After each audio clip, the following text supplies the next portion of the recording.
Hey, everybody. And today we're going to be looking at the market cards. The market cards are quite interesting. They really change the game up quite a lot.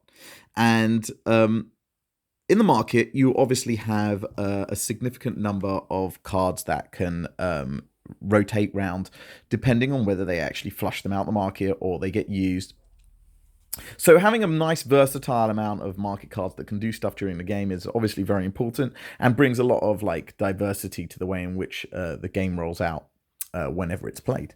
I just want to have a look at a couple of these today and just give you an idea of what the market cards look like and what's important to look at on the market cards. So the first thing you can see on the top left is the cost of the card. Now remember that credits are victory points in Vector Wars, so spending credits to buy cards actually is losing you the game to a degree. So if you manage to make more credits back by either killing an opponent's character or get more Zeta Orbs back than the cost of the credits, then you're on a net gain, and so this has really worked out for you. Or if it can help dominate the position on the grid, then that's obviously a big deal as well because it could help you win other cards later. So it's a risk. You run a risk.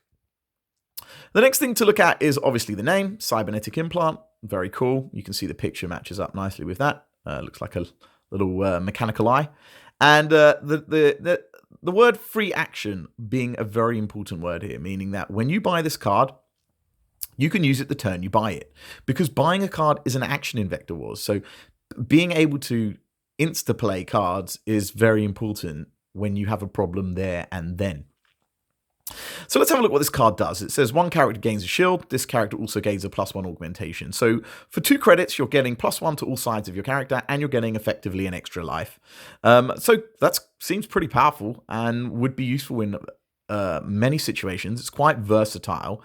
And so therefore, this is quite a useful card in the game. If you see it, probably worth picking it up, having it, using it. Some of the cards might be more situational, and some are downright risky. And we're going to have a look at one of the more risky ones in a second. But we also have like a nice little flavor text. On every single card, you get a little bit of flavor text. And it says here, when you can think twice as fast, everyone else is half as clever. And a lot of these flavor texts are relevant to certain characters in the game, things that they might have said, part of the lore, or possibly quotes from movies or famous quotes from sci-fi literary book writers or other areas in history that might be relevant, just to bring a bit of joy to the game. So when I say we're talking about cards can sometimes be outright risky, one of my favorite I should have really prepared that. Oh, here it is. One of my favorite risky cards is called Pandora's Box. I love this. It's one of my favorite cards. It's got a lot of text on it, unfortunately, but it's worth it because of what it does. So let's have a quick check. 1 credit, cheap as chips. It's the cheapest you can get, okay?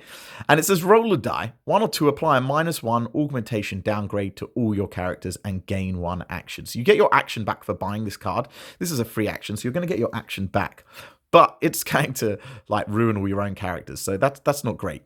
3-4, gain 1 credit and end your turn. Well, it cost you 1 credit to buy this, so basically nothing happens. So 1-2, bad for you. 3-4, nothing happens. 5 or 6, apply a -3 augmentation downgrade to all your opponent's characters. That is going to be very powerful and very damaging to your opponent's characters. So this is kind of like a Hail Mary, right? This is a last chance trying to gain some domination on that grid, kill some characters and earn some victory points. And then obviously the flavor text, it says be careful what you wish for. This just gives you an idea of the kind of cards, and there are loads of cards in Vector Wars. There's loads that sit in the market deck, over 40 cards. If you want to have an opportunity to try this out, check it out on online on Tabletop Sim. It's a free mod. You can go and check it out there and see all the cards actually, and have a little peruse as to some of the crazy stuff that can take place in this game. Thank you very much for staying with me for this edition of Vector Wars, and we'll see you next time.